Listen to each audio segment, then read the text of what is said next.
about a year and a half ago, we did not talk about masks. We obviously knew that other countries were using them. When you are wearing some of these outfits for the first time, it's a little nervousness. Hi, I'm Ian Bremmer, and welcome to the GZERO World Podcast. It's an audio version of what you can find on public television, where I analyze global topics, sit down with big guests, and make use of little puppets. This week, I sit down with former Chief of Disguise at the CIA, Jonna Mendez. Jonna's got plenty of stories to tell about her decades of service undercover, like the time she briefed President George H.W. Bush in the Oval Office while in disguise. That takes guts. Let's get to it.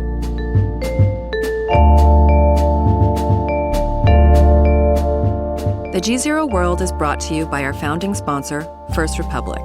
First Republic, a private bank and wealth management company, understands the value of service, safety, and stability in today's uncertain world.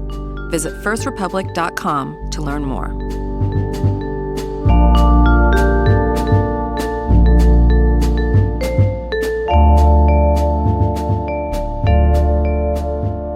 And I'm with Jonna Mendez, author of The Moscow Rules and the former head of disguise, chief of disguise for the Central Intelligence Agency. I did not know that we had a chief of disguise. Do we still have a chief of disguise?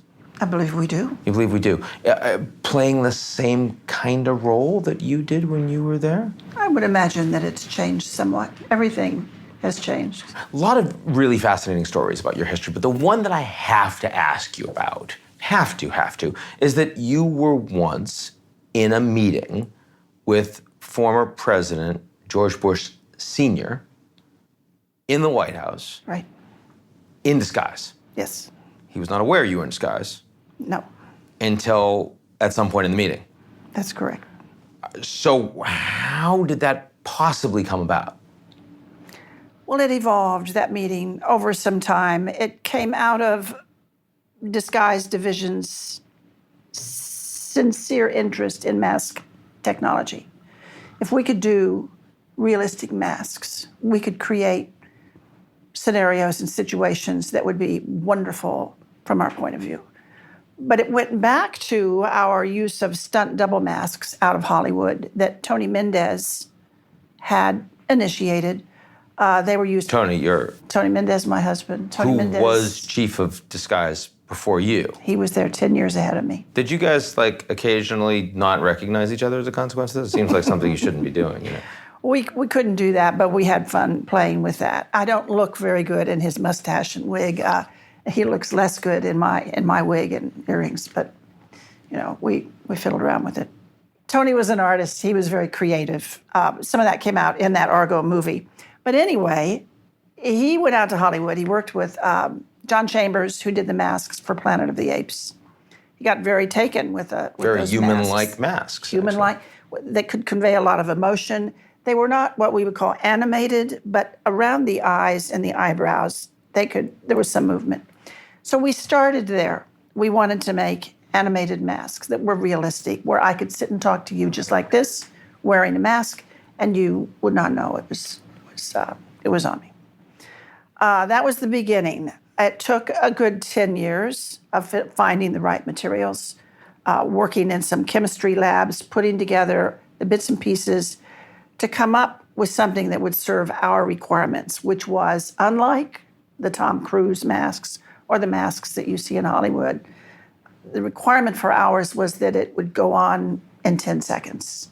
It would go on in a car in the dark without a mirror, that you could put it on and you knew when you stepped out of the car, it was perfect. And the other requirement was that it came off the same way. It came off quickly, collapsed down into nothing, so it could be stashed or hidden, and there was no residue. You looked just like you did when you put it on. That took some work, because Hollywood could spend hours putting it together, yeah. And hours taking it off. When Hollywood, in the form of John Chambers, saw what we had done with his technology, how we had moved it over here, they were stunned. So we started producing these masks, and the first one of the first ones that came out was for me, and it was an African-American male. So I showed it to my office director. Then we took it to Judge Webster, who was head of CIA. He said, let's take this to the White House. That is spectacular. And I said, it's not going to work in the White House because it's a male. I can't get away with this. And the mask that was made was a face that was donated to me by a woman who worked for me, and she was leaving to come out to California. And so she gave me basically her face. Took about 20 years off of my age. I looked very good in this mask. I had a great hairdo. I mean, I liked this mask a lot. We went to the White House. They were going long in the Oval Office in the first meeting, so we were all gathered outside. A big group of men and me, the unknown person. They were cracking jokes, and I was a little paranoid because when you are wearing some of these outfits for the first time, it's a little nervousness, and it's the President of the United States. But when we went in and we sat in a half circle around his desk, and I was the first one to brief him. So I took some pictures to show him when he was chief of CIA, wearing our more traditional disguises. President Bush, he had served in that role before? He had served in that role. So I said, I'm here to show you where we are now. We've moved forward. I'm going to show you the latest new technology. He said, well, where is it? Show me. I said, I'm wearing it, but I'm going to take it off and show it to you. And before I could, he said, no, hold on.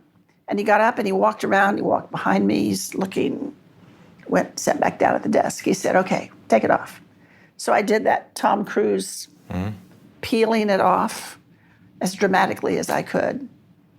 John Sununu, who's sitting next to me in a chair, got very bothered by that because he had not been paying any attention. He was making notes for what he was going to say to the president. Sure. You know, he was up next.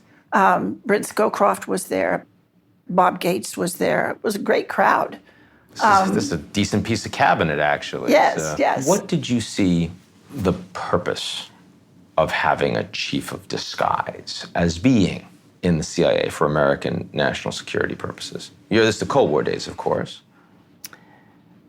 When I was chief of disguise, and the whole time that I was coming up through the disguise ranks and doing the work, all overseas, almost entirely overseas, in my heart, what kept me there all that time was the idea that we were protecting people that were working for us. And I always would take it to worst case scenario, and that was always Moscow.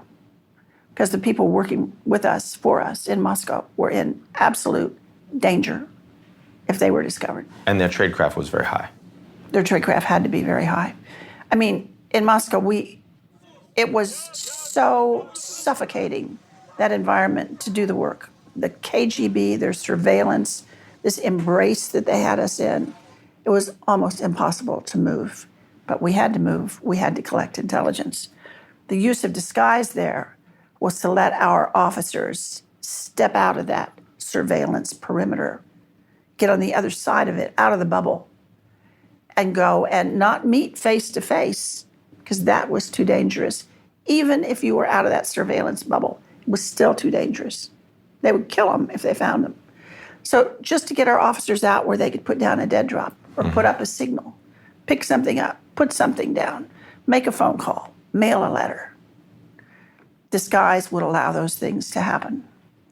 And we went to more and more extreme lengths with our disguises to let that happen. Explain.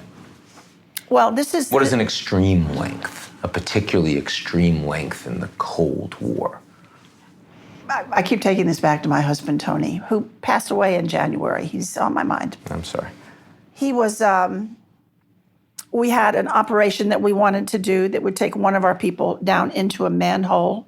If you think of the beltway that encircles Washington, D.C., this was a manhole on a road like that, heavily traveled. The Ring Road. Think of the Ring Road. That's what we talk about in Moscow, yeah. Think of having an American walking down the Ring Road and dropping into a manhole. This is not a good way to go. So we came up with a new concept called Disguise on the Run, which meant that you can change your appearance while you're walking through crowds on the street in front of everyone. The more people, the better. The crowd is part of the operation. So to demonstrate it, we set up a scenario in our buildings over by State Department where we had a long, long dimly lit hallway. We put the office director at one end, and we put my husband at the other end.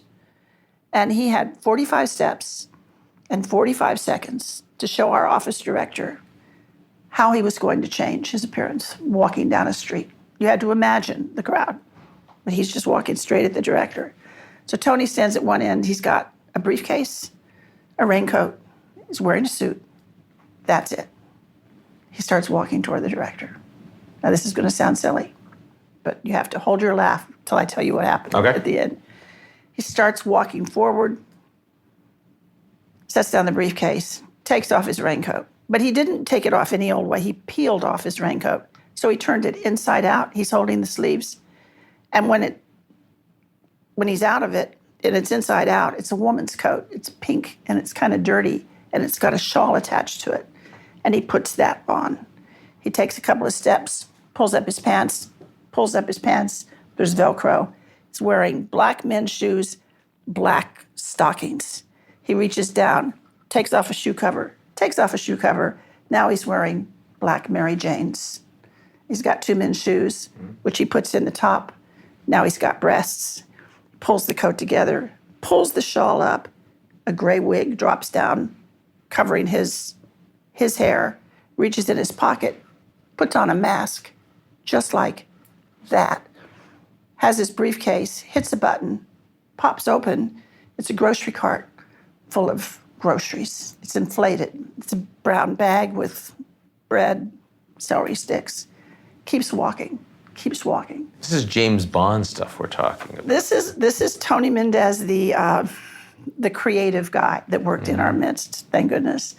So our office director thought, okay, that's pretty good. Now, we took that to Moscow, but we didn't turn a guy in a suit into an old woman. We turned an American diplomat in a 3-piece suit out for an afternoon walk into an old Russian man who reeked of vodka and smelled like garlic and was wearing, he looked like one of these old pensioners that sometimes you see around.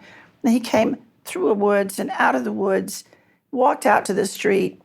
No pedestrians are there. He had a big, heavy book. He opens it up. There's a very special tool. He reaches down, pulls up the manhole, drops down in it. Now, he is a diplomat. He was a diplomat. He was, American I Embassy. assume he was also an agency person undercover, being a diplomat. He was all of those things. So he had been trained in being able to do this very well. Trained. You could not have a diplomat, an American diplomat, a man on the street could not have pulled this off. They wouldn't do it. They wouldn't. Well, they shouldn't do it. Yes. So this was the Was beginning. it successful? It was successful. Oh, this was the beginning of an incredible operation where there was a nuclear plant outside of the city. There was a headquarters in the city. We had seen from our satellites, they were digging a trench. We were interested in that trench. At the same time, their electronic communications from those 2 buildings ceased. So we went down, and there was a communication cable, and it was covered. It was encased in a gas-filled sleeve, so you couldn't get into it. But the man that dropped down into it and went in first, the first man in, the man in the Russian costume, took enough pictures to set us up to begin an operation that was one of the most productive operations we ever ran in Moscow, intercepting those communications. And it went like gangbusters until an American traitor, Bob Hansen, divulged the secret to the Russians. So they shut it down. So, I mean, that's an extraordinary story. When I hear about some of the efforts of U.S. intelligence to go after our enemies in the field during the Cold War, some of the most extraordinary ones I hear about the Cubans and efforts to assassinate Fidel Castro, exploding cigars, coconuts underwater while he's scuba diving. Were there efforts on the disguise side to infiltrate effectively to get close to Fidel? I don't know of any particular efforts in that arena. I do know of those attempts at assassination. I know that they failed. I know that the men in my office said at one point, if they want to assassinate him, they should get a professional. They were talking like a mobster, not us. we clearly couldn't handle that very well. Our exploding cigars failed. They thought if the government really thinks they need to assassinate Castro, they should get a professional. Because they said we weren't really in the business of assassination. We really weren't in that business. Yeah. So, I mean, how much do you think all of this has changed post-Cold War? I mean, we had this brief period of time when it seemed like we no longer had to worry about these big spy versus spy issues. U.S.-Russia relations today seem to be every bit as bad as they were during the Cold War. China, a very different kind of competitor, but nonetheless all sorts of stealing each other's secrets, national security concerns. Yeah. What do you think about the way that the world has evolved? I think you could make a case that maybe the Cold War isn't over, that it's just tamped down, that it got muffled, that it got put into a lower level, a lower echelon. Putin was KGB, and it shows. They're very heavy-handed. It's very coarse what they're doing. There's no nuance at all. He is a thug, and they are behaving like thugs. They're going into our ambassadors' residences. I'm in the middle of Ambassador McFall's book. Yeah. He was there 2012 to 2014. Yeah, we've had him on the show. I wish I had seen that show. I'd like very much to listen to him talk. But I mean, the things that they've done, breaking into Americans' apartments, making aggressive moves with helicopters on defense attaché cars that are on approved trips out of the city.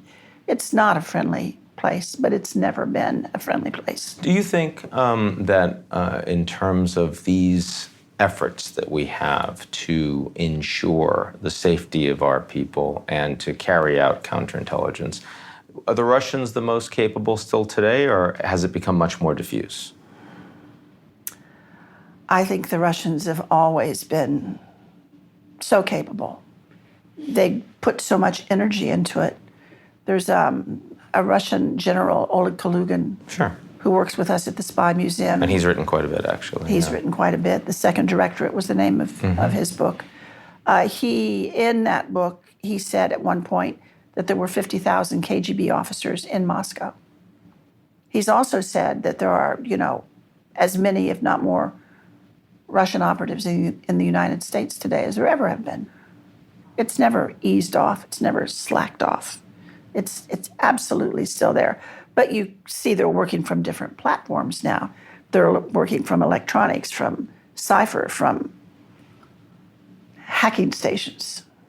Now, we're sitting here in the nation's capital right now. I'm a piker. I'm an amateur. I'm not involved in spycraft. If I wanted to disguise myself so I could walk down the street and look completely different, no prosthetics, I don't have anything special, no masks, what would you tell me to do? I would tell you to just look at a picture of yourself and just go up and down. It's not about your face, always. It's part of it. The facial oval is a piece of it. But everything from the way you walk, what you do with your hands, everything from what you wear, the kinds of clothes that you wear, what you carry. You can come in to the facial oval, and if you wear glasses, take them off, put on contacts. You can change your hair. It's easy as can be. You can put on a hat. When we talk to some younger people, we talk about stereotyping, how people look at you, glance at you, and they make assumptions, big assumptions. It's like you have a barcode on you. People scan you and they go, oh, I know who that guy is. He drives that BMW over there. And this other guy, he drives that pickup truck. So to make that point, we have like a baseball cap with a ponytail hanging down behind it. That's the guy that drives the truck.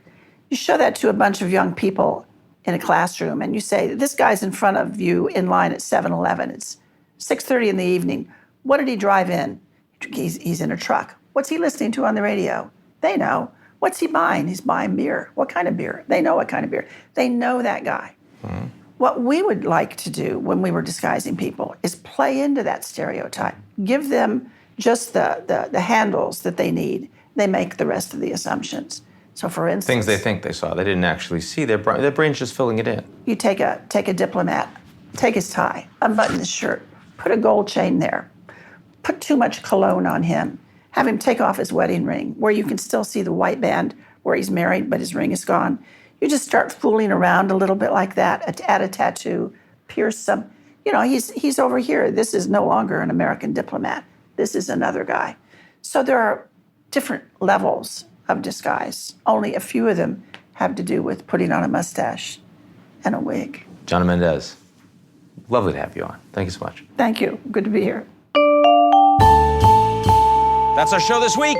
We'll be right back here next week, same place, same time, unless you're watching on social media, in which case it's wherever you happen to be. Don't miss it. In the meantime, check us out at gzeromedia.com.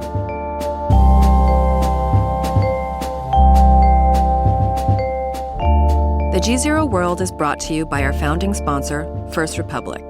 First Republic, a private bank and wealth management company, understands the value of surface, safety, and stability in today's uncertain world. Visit firstrepublic.com to learn more.